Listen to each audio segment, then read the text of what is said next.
Jeffrey. Saying he was still alive. This story came out this week too. Did you see this? Old master painting looted by Nazis spotted in Argentinian property listing. They found a painting that was stolen, and no one had seen it for 200 years or so. Oh, and they found it the in... Nazis took it. It was found on a Zillow post. What? Yeah, wow. I think it was Zillow. I'll double check. But That's crazy. Yeah, it's the website of a real estate agent. Well, that's Argentina. That's the whole thing. It's the whole thing. The Argentina, literally, there's towns in Argentina that have Oktoberfest where everybody speaks German. They're always lederhosen. To Argentina. There's photos of, like, this is Grandpa, and there's SS fucking uniforms on their wall. Yeah, Tim Kennedy did that show, Finding Hitler, where they went down there and do you think he survived? Yes. Hitler? Yeah, really? I do. Yeah, and went to Argentina. I think it's very possible that that's the case. I don't know if it's true, but I've never seen any photos of his dead body. Interesting. But there is a conspiracy that he went to Argentina, right? A big one, yeah. And didn't someone just confirm that recently? It was in some file. Someone said he lived and had a bunch of children. And was actually a lovely man. That's what they're saying. I've never met him. Well, this is the latest whitewashing of what Hitler is. Yeah. This is the problem with history: is that there's so much lies that even when everyone goes even crazy. about a monster, you go, "Well, maybe it wasn't so bad." Well, of course, and I think that this.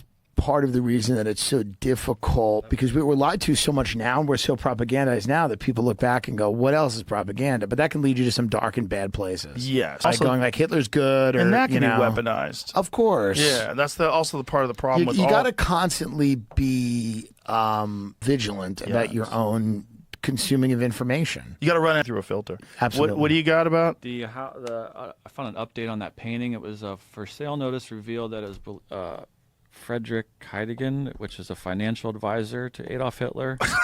He was placed in charge of moving Nazi plunder to South America, and then shortly after the article was published, the painting disappeared. Just such a funny idea of Hitler having but of course he would. Where do I invest the Jew gold? Of course he would. The son-in-law. Arrest daughter, son-in-law of Hitler's financial advisor over looted painting. How would they know? But they failed to. I think it might have been their house. Failed, but how would they know where the painting came from? Portrait of a lady, which has been missing since for sale. Notice revealed it was a Nazi fugitive, Frederick Heideggen's home. Wow, Argentina. So what is the theory about Hitler going to Argentina? Because someone said that, and it was supposedly at least semi-credible that there might be some truth to the idea that Hitler went to Argentina and escaped, and the idea of him dying in the bunker was just bullshit. No, it's very possible. And he lived there supposedly and had children and grandchildren. That's what I read recently. Yeah, I read it recently too, but I don't know if that's true either. But here's the thing: but what is true is Nazis went to Argentina 100%. Yeah, 100%. Yeah. That's true, and Brazil as well. But then also they hunt them. Didn't the Israelis hunt them and find a lot of them? Absolutely, yeah. Yeah, it's wild. They caught a bunch of them. They got a bunch of them. Yeah, because a lot of these idiots, they're in their daughter's Facebook posts, in the background. They're running through facial recognition software, and they're like, "Oh, look at that! That's Adolf. That's Gerhard. Let's get him. Look at him. Go get him." Yeah, they found these guys. They prosecuted when they're in their 90s and shit. Yeah. It's wild. I was a CIA agent. There's growing proof Hitler faked his death, and I think I know where he was hiding. Where was it? Was it Austin? See, but if you say he's a CIA agent, I'm like, okay. Are you bullshit? Did you sell drugs in L.A.? Right. Like, what? You know what I mean? Right. What are you really? Right. Who are you? Do you really know? Yeah. Do you really know? Are you a CIA agent currently? If Hitler was alive today, he'd be too old, so he has to be dead. Oh, he's dead. Yeah, he's definitely dead. But it's like, did he really go to Argentina, and how did no one take a picture of him there? I guess there's maybe probably, he just shaves the mustache like Clark Kent. You always bring up this great glasses. point about the Pacific Northwest. You could come up there and really disappear. Oh yeah, in the thicket of the forest, right? Oh yeah. I mean, there's supposedly there's places. Need food. Yeah, you need food and resources if you don't know how to hunt. And even if you do know how to hunt, you need to refrigerate things, so you need a power source. It's not easy. That's the densest woods in America is Pacific Northwest. Oh, it's crazy up there. Yeah. When Duncan went looking for Bigfoot, because we did a show. Well, we went up there. Looking for Hitler. It's basically unfuckable white guys out camping. That was the joke. Here's what you don't find when you go looking for Bigfoot. Right. Black people. Right. You're more likely to find Bigfoot than you are black people looking That's for so Bigfoot. funny. It's unfuckable white guys out camping. White guys, yeah. And, you know, they're having fun, and they're looking at, like, shadows. Yeah. I think that's him. Look at the outline of the body. Right. They're all dorks. Yeah. Of course. But the thing is, bears occasionally walk on two legs, and if you see one in the Pacific Northwest, what you're looking at is like the trees are like this. It's like the way I describe it always is like a box of Q-tips. Yeah. They're so densely stacked in there. Right. You can't see 15 yards. You can't see any. It's crazy how dense it is out there. But if you're going to build a house out there and survive out there, you're going to have a path. You're going to have to be able to chop down wood and build a house, or you have to bring in other materials. Yeah. How are you going to get water pipes? So then you don't have running water. If you don't have pipes, okay, what are you shitting in an outhouse? Like, How winters out there tough? Yeah. They're not as tough as Not the East Coast. bad. Right. No. I mean, it might snow a little, but like Mount Rainier up there, it's not that bad. You could live. It's just wet. I went up to Mount Shasta wet. once. That's the one that's real creepy. Yeah? Will disappear. It's supposedly like one of those ancient portals of whatever. Here's So there's Here's Hitler. documents that the government in Argentina. Well, you know how it's legit? They put a black line through secret. That's Well, right. this is a CIA document. And Hitler hideout in Argentina. So this is, what does it say at the top there? It says approved for release 2020, July 14th. So they were saying that the CIA was searching for Hitler in Argentina up to 10 years after he was known to have been dead. Wow. But even this says like they have a source and they don't know if it's true or even reliable. But, you know, they have to look into it, I suppose. Interesting. Well, you know, if you send fucking CIA down to Argentina, the odds of not getting busted. Like, people are going to know immediately these dorks come up, we're fucking wearing Izod shirts. Yeah, and so what's the thing? They just couldn't find him? Yeah. Or, I mean, What's this? these are some of the files that came out. With a man who claimed to be Hitler on a beach in Colombia. Kind of look like Hitler. Yeah, he's got his cross like Gavin Newsom. Why would he claim to be Hitler? Like, why would he say I'm Hitler? I don't know. Go back to that photo again. People just want attention. Yeah, there's a lot of people that want attention. People just want attention. That is the worst photo I've ever seen in my life. I could draw a better photo than that if you gave me 20 minutes. Right. I mean, I could it's have AI update it, see what it looks like. Yeah. Do that. Do that. Okay. Fuck yeah.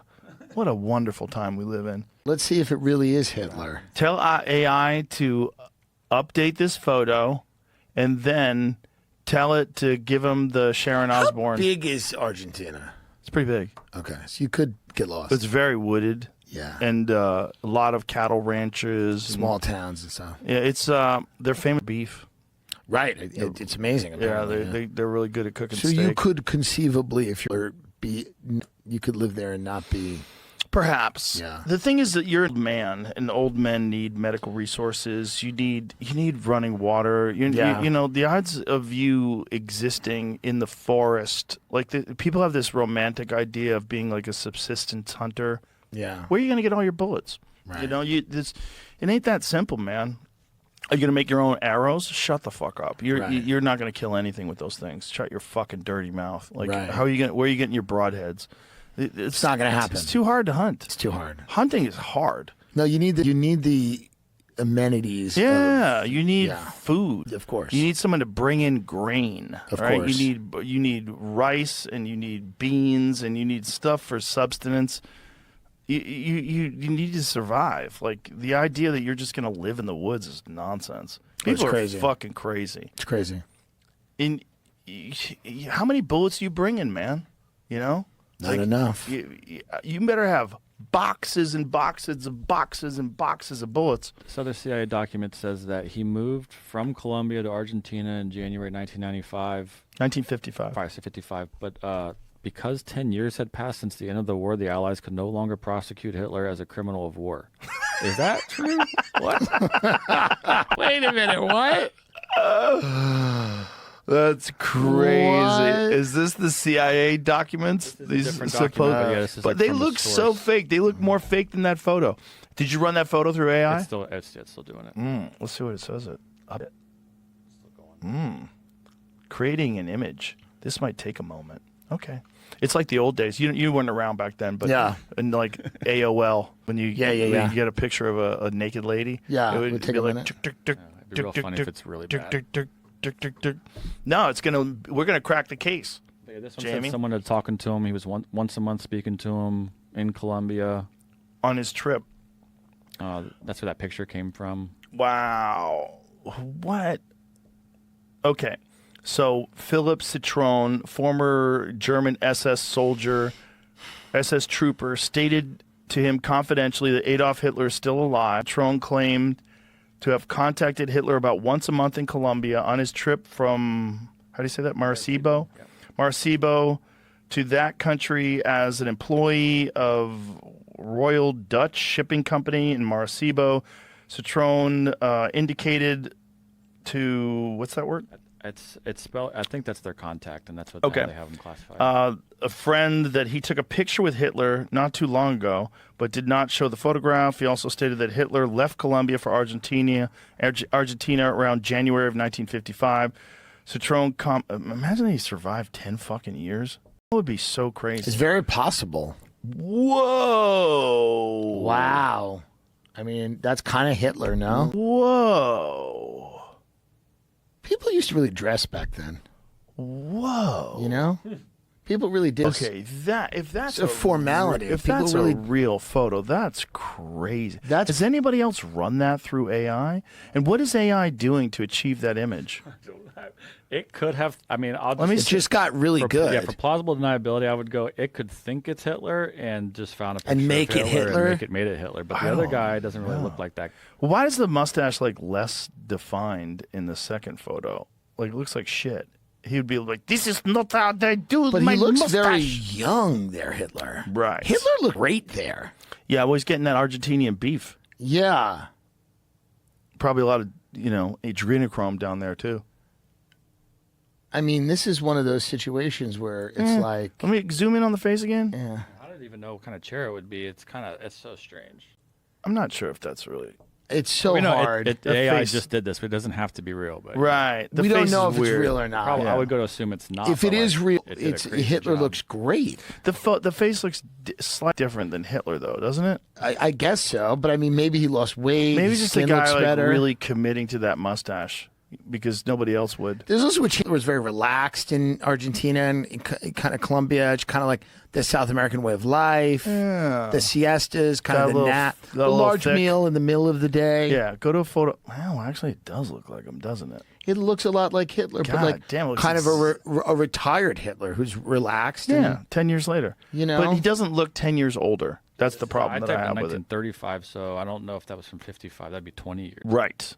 he doesn't look 20 years older. So that's Beach from 35, up in the left corner. Yeah. Isn't it amazing he stuck with that stupid mustache? Like, why did It he was like his, that but it's his stupid call. mustache? You know, it's his call. It was his thing. You know, some people just they get. It's Oh, do you know why they went with that No. mustache? Because of the masks. Oh, So if you want to have a seal over Right. your face, so the Nazis were the first to use Yeah. gas in warfare. Okay. And when you have to wear the gas mask, you want a tight seal. right. You can't have a big old fucking So that makes sense. handlebar mustache. That makes sense. Yeah, So he just kept the stash. yeah. He kept it. I think that's why he had that mustache. I think that's the case. I bet. Yeah. Yeah. Do you know that that gas was created by Fritz Haber, who also created the Haber method for extracting nitrogen from the air, which is responsible for 50% of the world's fertilizer? Interesting. I didn't know that. Yeah. He Was that called the Cyclone B or no? Yes. Well, Yes. Zyklon A was the gas that was originally used where you could smell it. Yes. And the idea of the smell was supposed to let you know that this is dangerous, get the fuck away from it. Right. Zyklon B, they took the smell out so that Wow. they could So they the have, Jews. So this guy created this gas that they were going to use in World War I, and he was being wanted for crimes against humanity. At the same time, he was going to win a Nobel Prize for creating the Haber method for extracting nitrogen. Yeah. 50% of the, supposedly 50% of the nitrogen in everyone's body today comes from the Haber method. Interesting. Yeah. Wow. It's crazy. The story's crazy. It's an interesting, it's like two roads merged in a wood. Yeah. One of them is the fertilizer. Not only that, he's Jewish. And so he wound up having to flee because they accepted him at first because, hey, this is the guy that gave us the gas. And they're like, no, he's a Jew. And so eventually he had to take off. And so he died of heart failure while he was fleeing the country. So they made him flee because he was... Because he was Jewish. Because he was Jewish. Yeah. He wasn't ripping them off on the gas? It was gouging. It was gas gouging. You know, it's like, I'm the only one that can do this. I'm the only one. The margins are reasonable. Oh, the whole story is crazy. His wife hated what he was doing, and she committed suicide in front of him. And she was still dramatic, still alive, but shot herself. And then he left the wife with his 13-year-old son to go to the front line.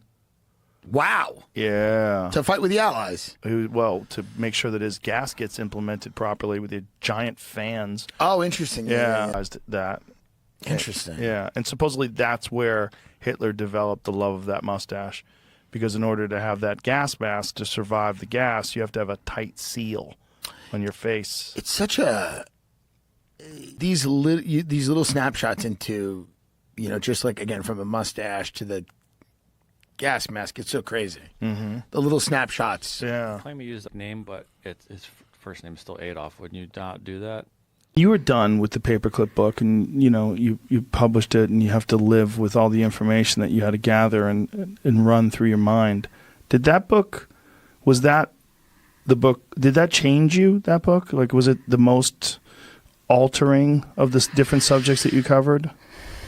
In each book has a huge impact for different reasons. But when I think of Paperclip, I think of this one saying that was over the gates at Buchenwald. And it said, Yadam das Seine. And what that means, everyone gets what they deserve. And that was horrible. And I still think about that because it's such a piece of Nazi propaganda. It was like saying to the Jews, you guys deserve this. And so I know much of my reporting and my general just way of being as a human is there's no such thing as what you deserve, right? There's what happens, there's what you do, there's what you're responsible for, and there's what you can change. But that idea is reprehensible. For some reason, that really stuck with me as just the worst possible thing that I could think of. Jesus. Because it's the psychology behind why they did what they did. Yeah, right? the dehumanizing. The weird thing is that was less than 100 years ago. That seems like that should have been something that took place. If you hear about the Inquisition, you go, okay, well, that makes people didn't know any better back then. But 1945 is not that long ago. It's just not. Oof. I mean, people just read and read and read about World War II for good reason, you know? And everything I write it all goes back to the Nazis. And every book, the trail, the paper trail at the National Archives or individual university libraries and people's papers where I go, they all refer back to that because it was so remarkable that the Nazis led in weapons technology and they almost took over the world because of it. Right? And that is the premise of all of this. I mean, in Surprise, Kill, Vanish, it's like these are the guys on the ground. In the Pentagon's brain, this is the technology in the sky. But the government's position, whether it's Pentagon, CIA, is always we have to stay ahead because the next Nazi Germany is right around the corner. Yeah. And that's really something to think about. Is that alarmist? I don't think it is. History repeats itself. I mean, if we went and stopped and looked at all the instances throughout history of people being evil dictators, there's quite a few. And there's, you know, we could look at North Korea right now, and that guy assassinated his own uncle, right? With a missile coming out of a helicopter, I think. Yeah. Yeah. That's straight up messaging. Yeah. Right? Which is another thing I think is interesting about the CIA's paramilitary program. It's all meant to remain plausibly deniable. It's supposed to be secret. Like, we're not supposed to be giving out the message that we have these teams, that go after high-value targets. Right. They're just supposed to disappear. That's the vanish part of the... So that, as someone who is really interested in transparency and people being educated and having information, that always puts me in conflict with, the government in essence, because I'm like, we should know. But then you think about it, well, the whole thing is you were not supposed to know because it's supposed to be just the hidden hand, the president's hidden hand, they call it. Would be this distinction that they have the ability to break the rules because it's how they protect us. I mean, that's the rub, right? Stories we hear are often the failures because those are the ones that get reported in the press. There is a sense undergirding this narrative, which I really like and am interested in and intrigued by, is that the successful operations you don't hear about because they're plausibly denied. Right. Yeah, there's got to be a ton of them that went through that you don't hear nothing about. And your kid... When you think about protecting us from something like another Nazi Germany, that's when people are willing to give up some of their freedoms. They're willing to give up surveillance. They're willing to give up, and this is where things get real slippery, right? I mean, also when you think Russia, because all of this Cold War, science, technology, operations, all of that was to beat back the Russians, okay? Then the Russians go away, and now they're back, The Russians are the master assassins, and they do it through poisoning. I mean, look at Skripal, right? Yeah. I write in the book about a defector who came over in the 50s and said, I was an assassin for the KGB, and gave us all kinds of information. It's fascinating to look at those documents and realize, like, this is how it works. This is how it worked, 60 years ago.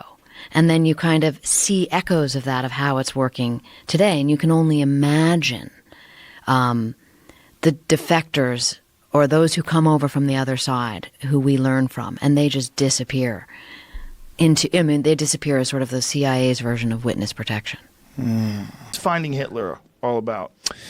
This is a show that you're on, and it's on A&E? Is that what it's on? Yeah, A&E is the parent network. It airs on History Channel, and we just had our third season that just finished airing. What's the thought process behind this? This is it? Because a lot of people are like, Finding Hitler, get the fuck out of here. They found Hitler, he died. Yeah, we don't know. Right. This isn't like Ancient Aliens. This is They declassified a bunch of documents. Both the Israelis, the British, and the Germans and Americans in the past 20 years have been consistently declassifying documents. And there were a bunch of specifically FBI documents that we were spending millions and millions of dollars actively searching for Hitler after the war. Really? Yeah, like millions of dollars. Like Hoover was like, no, send more FBI agents to South America, to North Africa, go to the Canary Islands, go to Spain, trying to find out where this guy went. Tons of real FBI documents with real leads, with real informants, some first eye accounts saying that they physically. So anyways, that's the show, is us trying to find out, sift through reality and the fiction of the allure, the mystery of that asshole. So what's the official story? The official story is that he killed himself, right? Yep. He killed himself in the bunker with Ava Braun. Yep. And is there any photographic evidence of his death or anything? Yeah. So the Russians got the body, and they got his skull. And when they brought it back to Moscow, nobody has ever been able to independently verify who and what this body is. They let one genetic test occur, and the body with the bullet holes that they said was Hitler, and have said, and that's the narrative, that's the story, that's all the eyewitness accounts that are even in the vicinity of collaborating with each other, and corroborating each other's testimony. Like the closest version, because none of it seems to be very accurate, is that, okay, here's Hitler's skull, and when they did the genetic testing, it's that of a 35-year-old woman. So like, oh, well, this isn't Hitler, but they've said for the past 80 years that this is Hitler. So, okay, first, before we start throwing stones at Russia, let's go back to 1945, April, in Berlin. You have the Allies coming in, wrecking shop, dropping bombs, blowing everything up they can in every single which way. You have the Russians coming in from the opposite direction. They don't even have enough guns to arm all their soldiers. So if they have 200 guys, or 200,000 guys, they have 100,000 guns. If the guy in front of you dies, you just pick up his gun. That's what's happening in April of 1945 in Berlin. So the noose is tightening. There is it is chaos, anarchy, pandemonium. This is hell on earth, is Berlin, 1945. So I don't know if you could get a real story, the way that we do it now, where we have, this forensic experts that come in and document everything, and we look at all the different testimonies, say this is exactly how, it's not CSI. This is 1945 Berlin. It's crazy. So, I don't know. So there was no, absolute proof. No. And a lot of Nazis did escape and go to South America. The majority of anyone with power. The Nuremberg trials were not a witch hunt, but it was to close a chapter so we could start moving forward with communism. That's what it was. The threat of fascism, the threat of Hitler, the threat of killing all the Jews, the threat of world domination by the Nazis, that threat's gone. What's the next threat? Communism. It's communism. Right. So that had to be a closed chapter of our history so we could focus our resources and our efforts to what inevitably was going to, the wall goes up. We have East and West Berlin. We're already looking at Korea. This happens almost overnight. Right, very quickly. When Patton's like, no, homies, we need to go all the way to Moscow. This is not the end of our war. We didn't listen to him. We then have been, in communism for the past 75 years. So the ones with power that went to South America, I know a bunch of them went to Argentina, but they think they went to Honduras and a few other places. Mm-hmm. Where do they think they wound up? You had in South America, both Chile and Argentina, back-to-back fascist regimes. You had Perón, who was part of the Nazi party starting all the way back into the mid-30s. He's the president of Argentina. So the Red Cross... they were there was about 3 different rat lines that guys were able to successfully get out of Europe into South America. There's no question that we're talking thousands, if not tens of thousands of high-ranking Nazis made it there. Tens of thousands? Tens of thousands. And I'm not talking like little soldiers. I'm talking high-ranking Nazis. Officers, guys like Joseph Mengele and Adolf Eichmann. These are the most disgusting, despicable humans to exist at the time. If Hitler is dead, Joseph Mengele is the guy that would take syringes full of blue ink and inject them. You have blue eyes, Joe, or you have brown eyes. Let me see if I can make them blue. Oh, wow. And then take twins and start torturing them to see if one would feel the pain. That's Joseph Mengele. That's the guy that then in South America was helping high-ranking Argentinians have abortions, and he set up, have you seen the movie Colonia? No. About Colonia Dignidad, which is, if you're listening right now, I almost warn you not to Google it, because it was a torture camp started by Joseph Schaefer, a Nazi, and Joseph Mengele, the doctor of death that escaped trial in Nuremberg and made it at the behest of Perón into Argentina. He set up the hospital at Colonia Dignidad, which was another safe haven for more Nazis in South America. Golda Meir and David and Ben Gurion, the presidents of Israel, they took the gloves off and they were just sending assassins to try these people and kill them.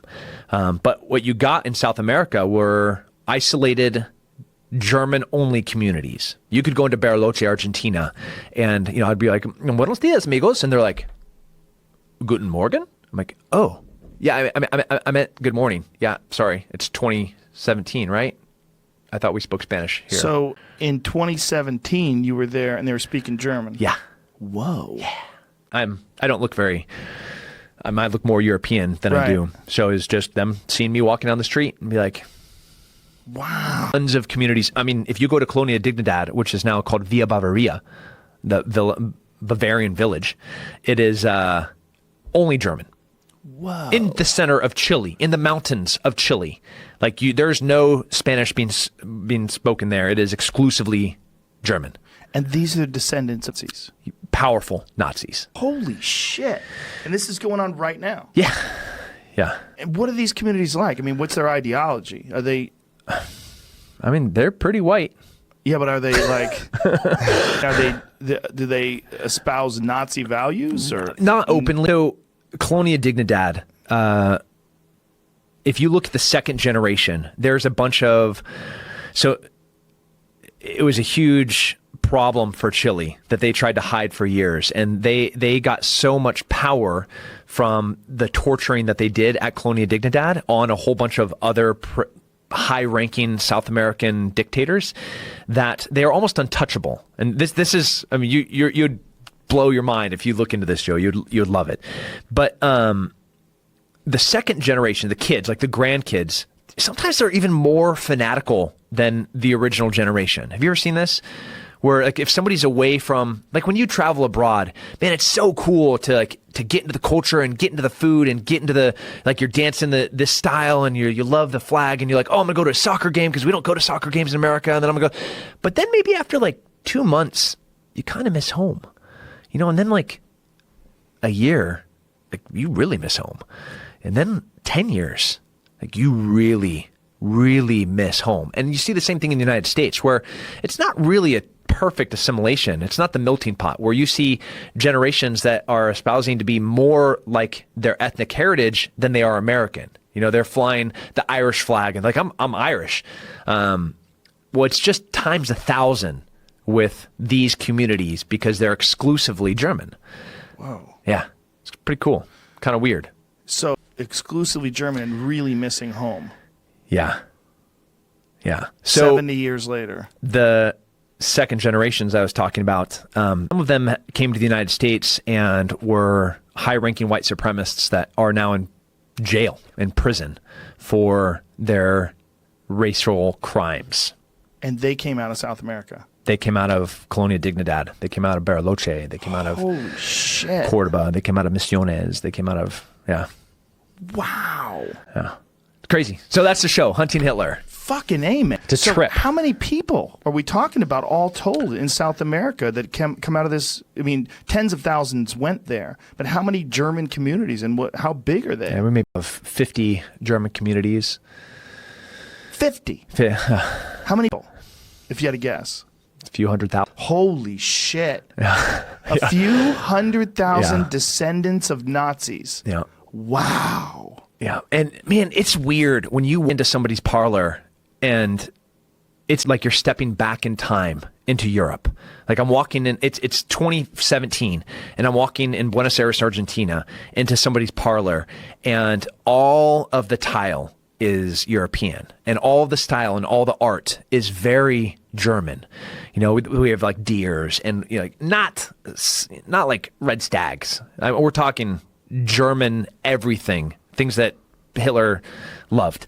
And that's the style, and that's everything. And then they come out and like with white gloves, they're holding their grandfather's memory box. And inside of it are his war medals from, when he was in the SS or when he was, and it is the respect, I don't even know the reverence. Right. Yeah, I mean, it's like it's like this is a gift from the Pope that they're holding in their hands. White gloves. No, I can't. First of all, Tim can't touch it. But I can appreciate it. And then they tell me the story of every single one of these things and how he got there, and how he then went and worked for the Buenos Aires News. You can't touch anything. No, they wouldn't. No, because I'm. You're dirty. I'm dirty. Dirty American. Look at this. Look at this. You're too brown. Yeah. Fuck, man. So we followed. The first 2 seasons, it was really just unraveling the rumors of what happened to Hitler.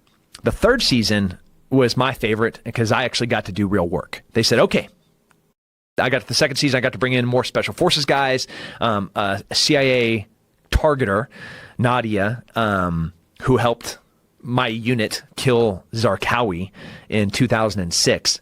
This is the team that is now looking at real evidence, trying to figure out, okay, how did we find bin Laden? How did we find Zarqawi? We looked at their associates and we looked at how they moved. We looked at how they communicated. We looked at what routes they were using to get to and from places. And then we just started tightening the noose. And that's exactly what we did in this third season was, okay, let's start following the Adolf Eichmanns. Let's start following the Joseph Mengeles. And let's start following the Skorzynskis. Hitler's personal bodyguard that was a colonel in the SS that went on to work for everybody after the war fighting. I mean, fascists do not like communists. So this guy was working for everybody to include the CIA fighting fascism in South America, or fighting communism as a fascist in South America in the 50s, 60s, and 70s. Whoa. Creepy stuff. Whoa. Yeah. So hunting him. Are there any legitimate eyewitness accounts of Hitler in South America? Or potentially legitimate? Absolutely, potentially. Whoa. Yep. Eyewitness accounts. I saw him get off a boat. I saw him meet here. And if it was just some person saying it, it's almost meaningless. Right. But if you look at the context of who this person is, the wealth that they have that they shouldn't have, like, can you explain how you got so rich in 2 generations? You know, like, okay, your grandpa got here from Germany in 1946. That's weird. And he's on a legitimate visa with an Argentinian passport. Also weird. And now he's a war refugee that's now worth millions of dollars. How does this work? But people, and then this is the hard part, people want to be connected to significant events. And especially in small rural areas of the world, developing areas, like there's so little happening. They want to be attached to something massive, and like the fact that they saw a U-boat land on this beach, and the hatch opened, and these cars were sitting there and they were doing Morse code, and this guy gets off and he had this little mustache. You're like, well, but U-boats can't beach. That's not how that works. Right. Right. But you know what they're trying to do. They just want to be connected. Yeah. So, and now we're removed 70 to 80 years from the facts. It has been painful to try to use real science, real investigative tools to try to sift through this lore. What do you happen? I mean, you've been studying this for how long now? Years. 3 years. Yeah. If you had like $1 million, you got to put it on one side or another. Did he go there? Yeah. Whoa. I would say, man, that's the first time I've ever said it flat out like that. What I want to say is the way history is written is wrong. That's clear. There's no way that we can say he died on this day. This is what happened. Here is his body, and that's what the physical is for sure. The woman that head that they were saying was Hitler is definitely not Hitler. It was absolutely not. That's a fact. They don't have Hitler's body. So then our option was, okay, is it Ava Brahms? Did they just grab the wrong body? Right. So there are still descendants of Ava, and we tried to have them allow us to do it. Then we tried to go through like. And they DNA off of the skull? Yeah. Eat on it? No, it's like a tooth. Yeah. Okay. And but they wouldn't consent to it. So then we tried to do, like where people have like the tree, their ethnic tree. Yeah. What is those websites called? 23andMe? Yeah. There's like a bunch of them. Right. And we tried to go that route, but they wouldn't into it. No. The Ava Brahms family. No, they just want it gone. They just don't want to. Yeah. They're super pissed that we even found them. I'm sure. Which was hard. Which was really hard. Just hold on, get them to spit in a bucket. Yeah. I know.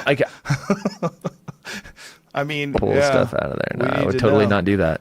But I mean, that's how the Golden State Killer, right? It was off of a cigarette butt. Yeah. They got DNA off a cigarette butt. So it's wrong. Wow. For it to be black and white like that.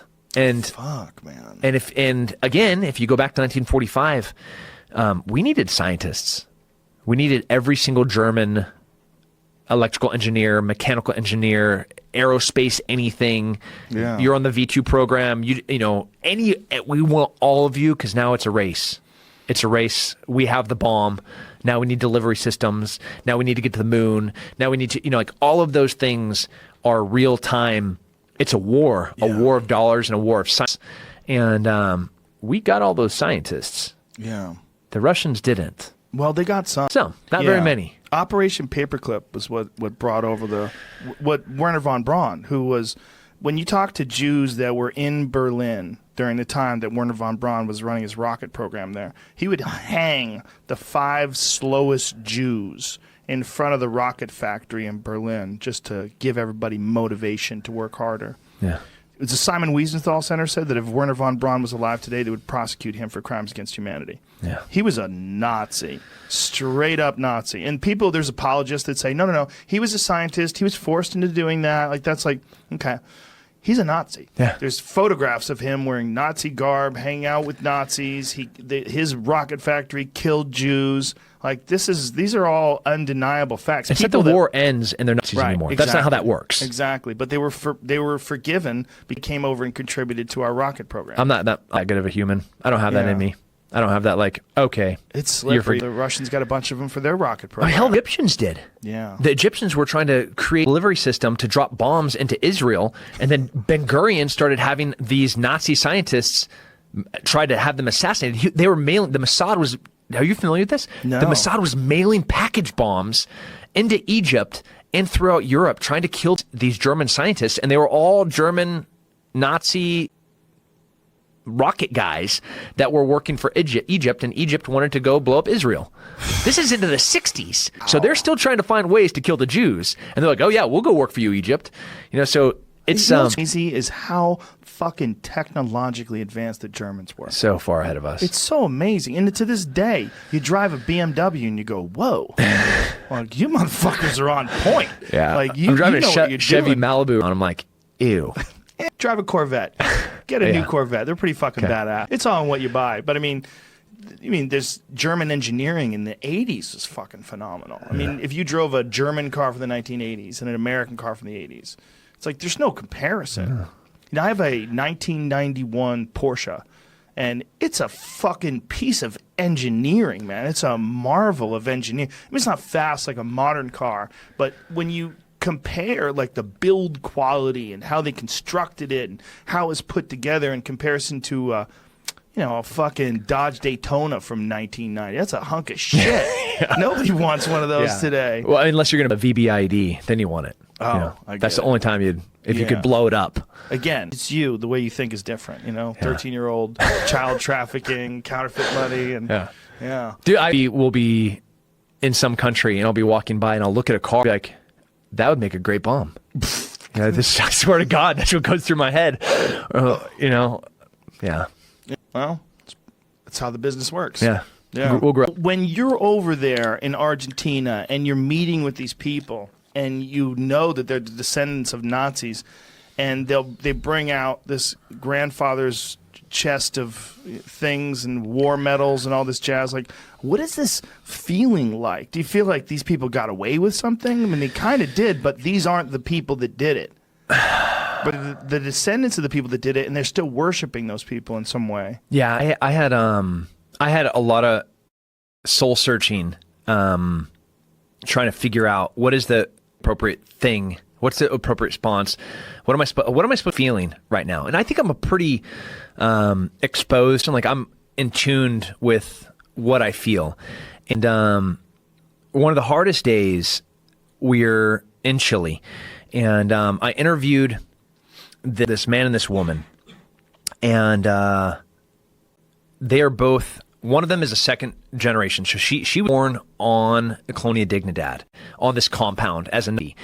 Separated from her parents. She didn't know who her parents was. No, I'm sorry. She was brought there at age 3 or 4. But she grew up there, and they're separated from her parents. She didn't know who her parents was. Her husband was a boy that was local.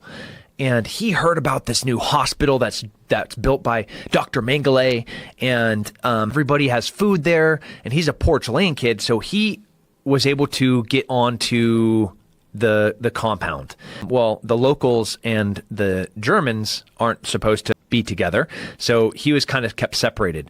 Well, because he's local, they started testing him, and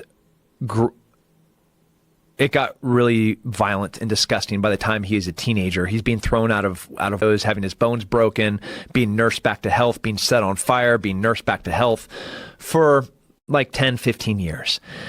He finally talks his what will be future wife into escaping with him, and they sneak out in a cheese truck because one of his friends, when he was a Chilean kid, grew up to be a police officer in a nearby, and he was able to get a letter out to them, being like, please come help us. And they came in to do a health inspection, and they hopped inside of this cheese truck, and they got away. So I'm talking to this guy, and he's telling me about the things that happened to him. And I'm not going to get into it. I mean, but they were the most horrible things that could happen to a little boy that you could imagine. You know, beyond rape, beyond being burnt alive, beyond being broken. I mean, for years and years. And I'm shaking because man, in Afghanistan, and they threw some acid on some kids, and I found those guys and I killed those guys because that's what you do when you hurt little kids.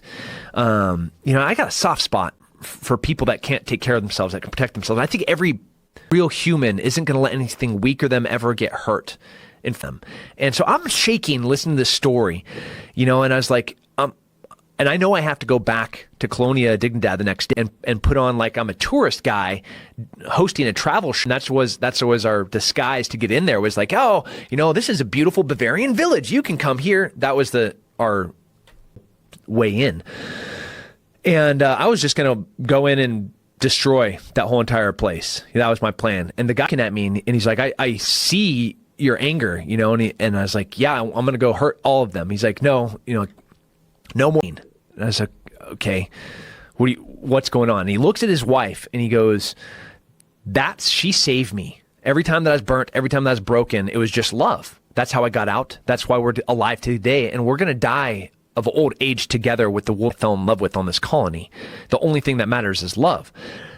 God damn, I like you, but I still want to go hurt all of those people. So it's like.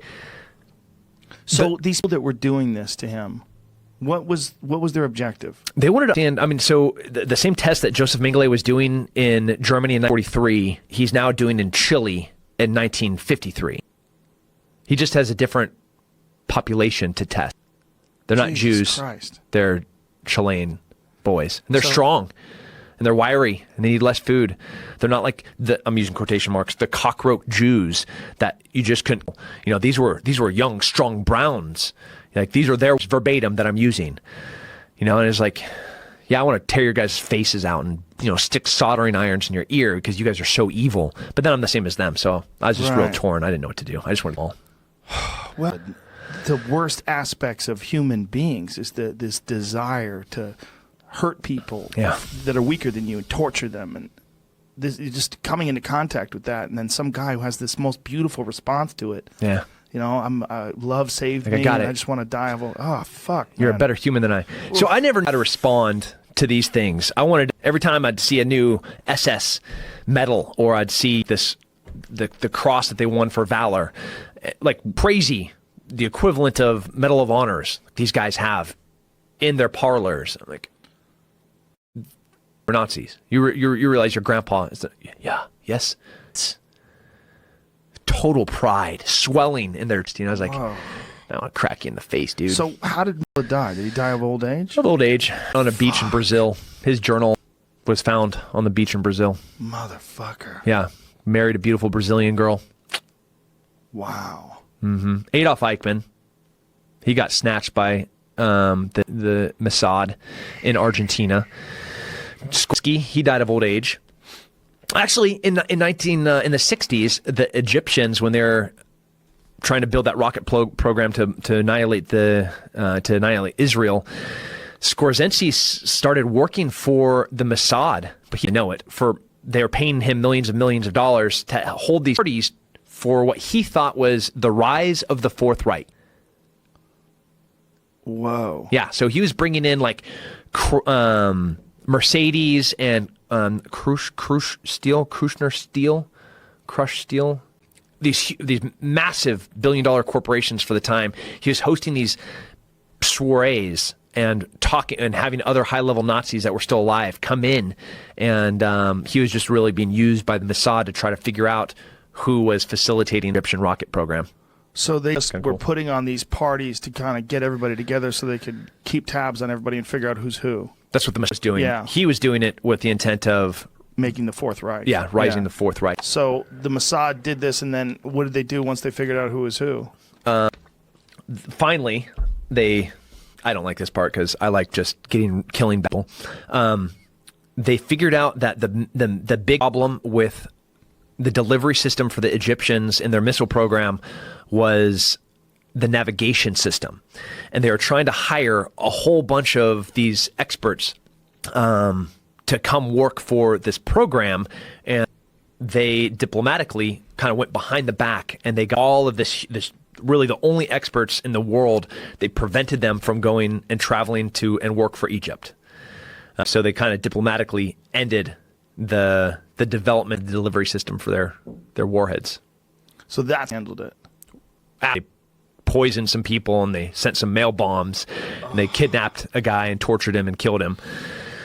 So, Fuck. Sure, not fake torture. It's amazing how few people know about the Nazi escapees that went to South America. It's amazing how when this comes up, it's relatively unknown. I mean, your show has done a lot to shed some light on it, and I've read some articles about Nazis that escaped to South America, but it's not common knowledge. No, it's fine. I mean, when you're down there, there's a shroud of silence. You're not supposed to talk about these things.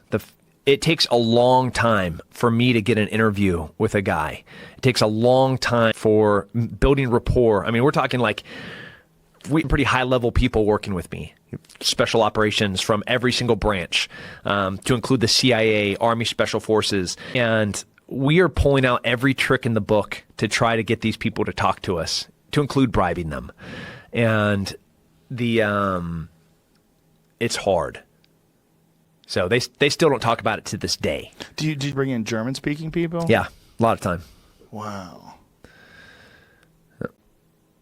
I mean, what can be done? I mean, obviously, there's not the same people, right? There's the people that benefited from the people that went down there. I don't know. So you're talking about like third generation removed. Yeah. But what could be done? Damage is done, right? Yeah, but that's a lot of... What can be done is the ideas can die. The ideas of fascism, the ideas of racism, those we can kill. Right.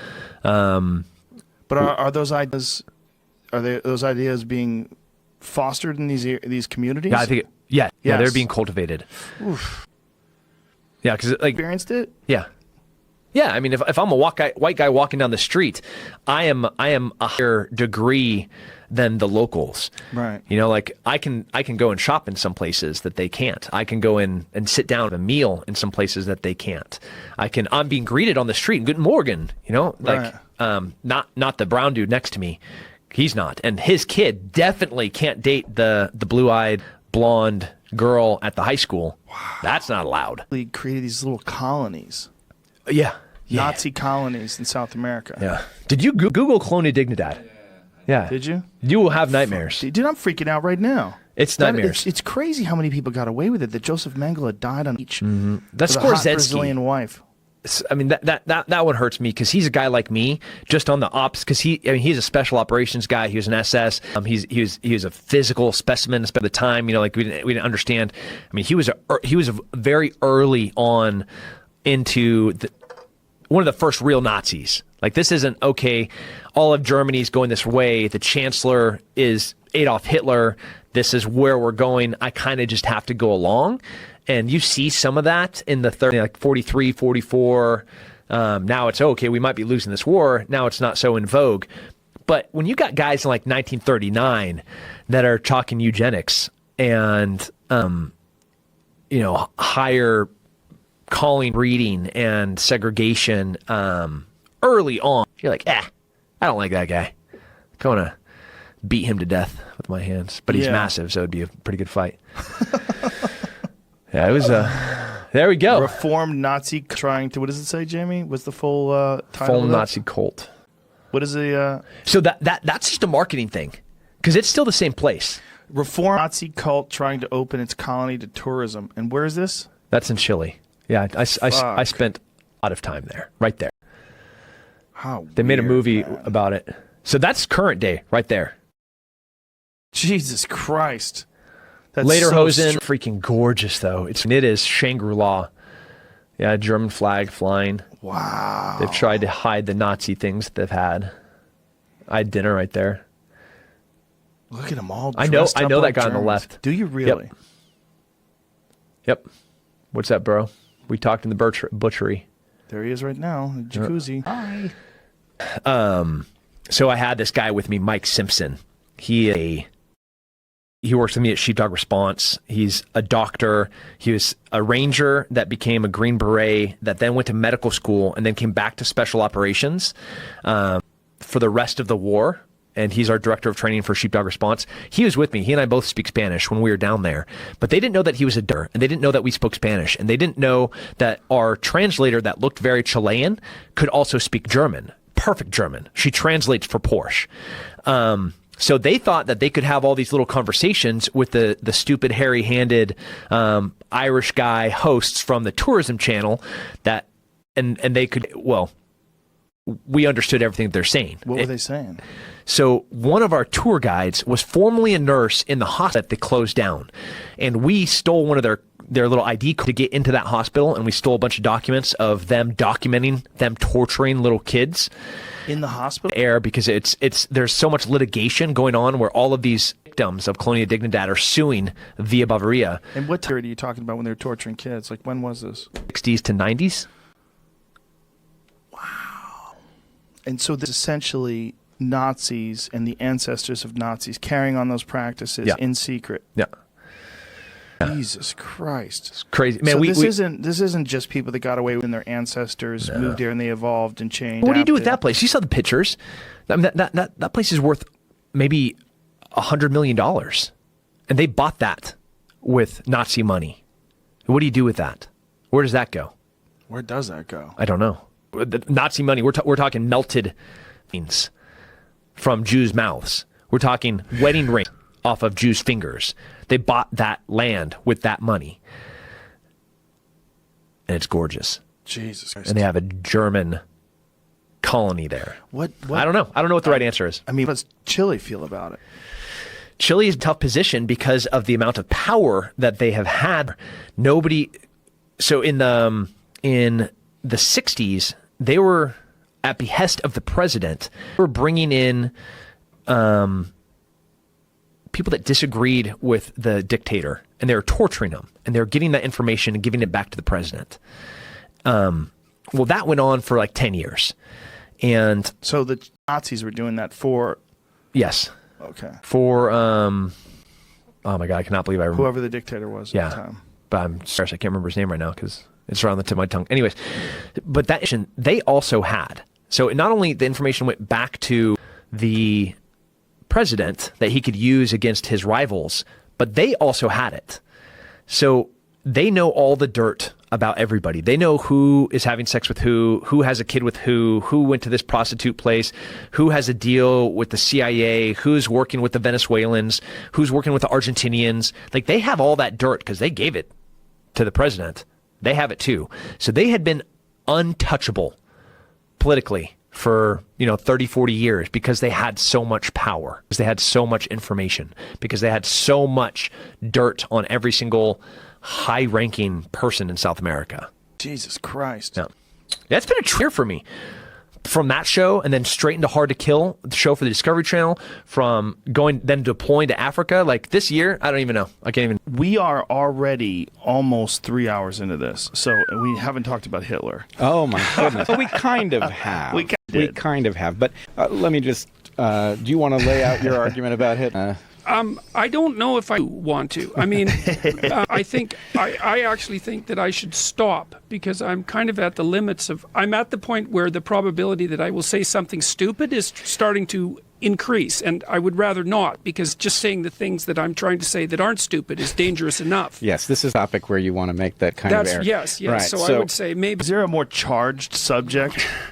It's fun. It's charged because, as you point out, we're pretty much all in agreement about it, right? I mean, you find someone who's not, and they're instantly ostracized from society. Right. I mean, anybody who has an argument about Genghis Khan, I mean, there's a really fascinating take on this by Dan Carlin from Hardcore History, where he's talking about the amount of time that has passed since a horrible atrocity, and that there are people that will argue that Genghis Khan, who killed 10% of the world's population, changed things so badly that it literally lowered the carbon footprint of the human race while he was alive, killed some untold number of millions of people, and was responsible for their deaths. People look to him and they find all sorts of positive things to attribute to his reign, opening up trade with China, opening up trade routes, all these different things that people have attributed to him, and that someday someone may do the same thing about Adolf Hitler. Right now, that is impossible. He certainly made that job very difficult with all of the documentation, and especially the films. But let's just say the argument that I want to level, I want to be really careful to do this so that it can't be misinterpreted by anybody. I'm gonna enjoy watching this. If I'm corny, the knives are going out. Oh no. Okay, so my argument from all those years ago in my my paper that I did for Bob Trivers that I mentioned at the beginning was that Hitler was a monster, as we all know, but he was a rational monster. That the program that he deployed was not what he said, mind you. What he said was wrong in many places, especially where it gets near Darwinism. It's just all tangled and broken. But what he did was rational from the point of view of increasing the amount of resource that was dedicated to producing members of his population. And so my point is, this is the danger that we are in if we allow ourselves to imagine that genocidal impulses are more or less gone from the world because we've all assumed, or we've all agreed that they're a bad thing. And the point is that they exist in a latent program. And at a point when you have austerity as a result of usually an opportunity that has run its course and has resulted in the population growing to fill that opportunity, and suddenly there's nowhere to go because the opportunity has all been absorbed, the tendency of people is to figure out what other population is weak. And if that population is across a border, then there's some excuse for war. And if the population is within the border, then it's a genocide. But the point is that is an ever-present danger for us. Okay, I want to clarify one thing. I mean, because this argument was sort of phrased as we have a disagreement about Hitler. And I would like to point out that I don't actually disagree with anything that you just said. Because if I remain relatively silent, I don't want it to be seen that the fact that I'm disagreeing with you means, or that there is a disagreement means that it's a disagreement about any of that. I think the disagreement was something like, I said that Hitler was even more evil than we thought he was. And I think, and correct me if I'm wrong, you're pointing out the danger of assuming that you can put Hitler in he was just a monster box and don't think about it anymore. And I would say I agree absolutely with that. I mean, I've studied Hitler a lot, and there's a bunch of things that you can't say about him. You can't say he was stupid. Right. You can't say he was without artistic talent. You can't say that he was a poor organizer. You can't say that he wasn't charismatic. You can't say that he did wonders for Germany's economy in the first part of his reign. And so it's very necessary if you're dealing intelligently with a true monster that you give the devil his due. Yeah. So I think the thing that I saw in your video was your argument was that as he was losing, instead of putting the genocide on pause and winning the war. He ratcheted up the genocide. Yeah, I don't know I don't think it's necessarily fair to say that it was him that did that, although I think he had a hand in it. It does appear to me that that's what happened. Right, and my point would simply be, and again, I couldn't possibly be less sympathetic with the individual. My point is simply that from an evolutionary point of view, if your objective is coldly to increase the number of genomes that are spelled the same way that yours are on Earth, that A, he did enslave those Jews who were most fit to work in service of the German war machine, right? That's what those camps are. Not all of the camps were work camps, but, Auschwitz, for example, was both a work camp and a death camp. And so there was this tendency to enslave. And so let me ask a question about this, because, I think you have to make a pretty tenuous biological argument to say that there's evolutionary utility in increasing the number of your kinsmen, but unless they're very close. But here's a slight variation of that. You tell me what you think about this. Is it reasonable to presume that a decent survival strategy is to homogenize your environment with regards to, under some conditions, to homogenize your environment with regards to racial or ethnic differences to decrease the probability that you and yours are going to be killed? Oh, yeah. Again, no defense of this, but you are right that to the extent that there's another population that's distinct, that population, even if it is small and has little power now, might not be small and have little power later. And so undoubtedly that program is there too. Okay. But I would say that the tendency to believe that evolution only functions at the level of kin when you're talking about very close relatives, I believe is an error that is the result of the fact that evolutionists early on wished to operationalize fitness. And it's very hard to operationalize fitness across population level differences. And so they built a definition that is about immediate kin, but there's no logical reason to imagine that peters out at the edge. So all I'm arguing is that what Hitler did was go after a population inside his border that was more distantly related to the people who were his constituents, and then he went obviously after Eastern Europe and sought the future of Germany in Russia, and it took 12 million Russians to turn around the German war machine. I mean, those are military deaths. There were vastly more civilian deaths. But the point is, he did not succeed in doing what he set out to do, but he also didn't fail in the sense that he took a bunch of resources that belonged to a population that was more distantly related, and he got rid of those people. And by getting rid of them, increased the amount of resource that was available to Aryans. This has nothing to do. Genes are not interested in figuring out which genes are superior. All of the language about German superiority is nonsense. However, genes are very interested.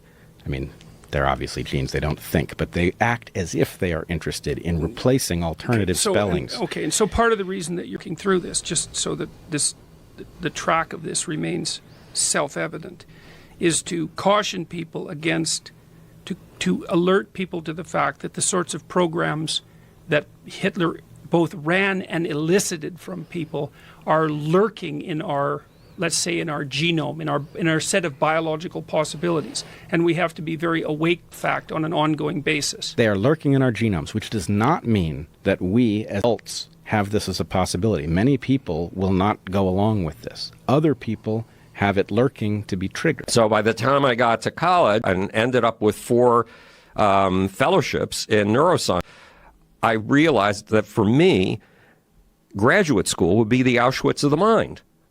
I felt in a boxcar on my way to the end of everything I wanted to understand. Well, because since I'm years old, I wanted to take all the panorama, the full bit of the sciences, and I wanted to use them, among other things, to experiences. I wanted to understand Hitler put together this performance, torchlight parades. 15 guys are walking down the streets abreast of each other carrying torches at 10 o'clock at night, and people on the Unter van Linden, the big boulevard, are packed so tight that if you pulled up your feet, you wouldn't topple over because the crowd would hold you up.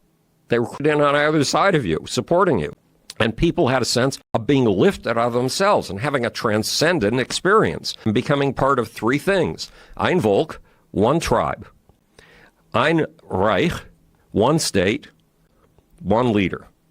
But it gave them, we all need a sense of being a part of something bigger than ourselves. I want to know how that sense of ecstatic dissolution into something bigger than yourself.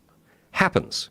Do you think that in Hitler's case that this was an accident? No, this is I think that Hitler he designed. This was, yes, he did design it. He absolutely So designed he it. knew that he could create this sort of ecstatic state in these people. Yet.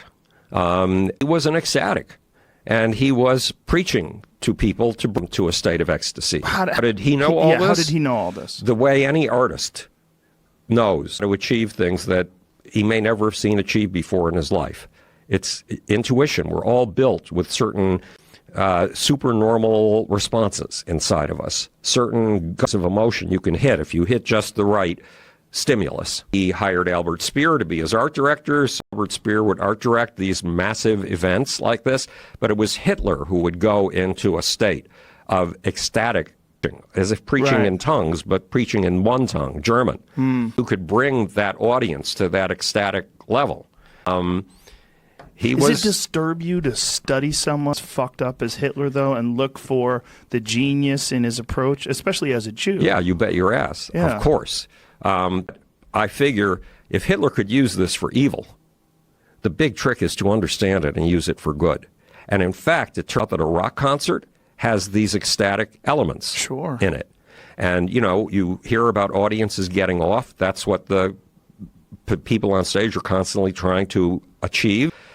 That's an ecstatic state. Is this what was fascinating to you about rock in the first place? Yes. That led you to become a publicist? Right, because remember, if I'd gone to grad school, I would have been giving paper and pencil to 22 college students in exchange for 1 psychology credit.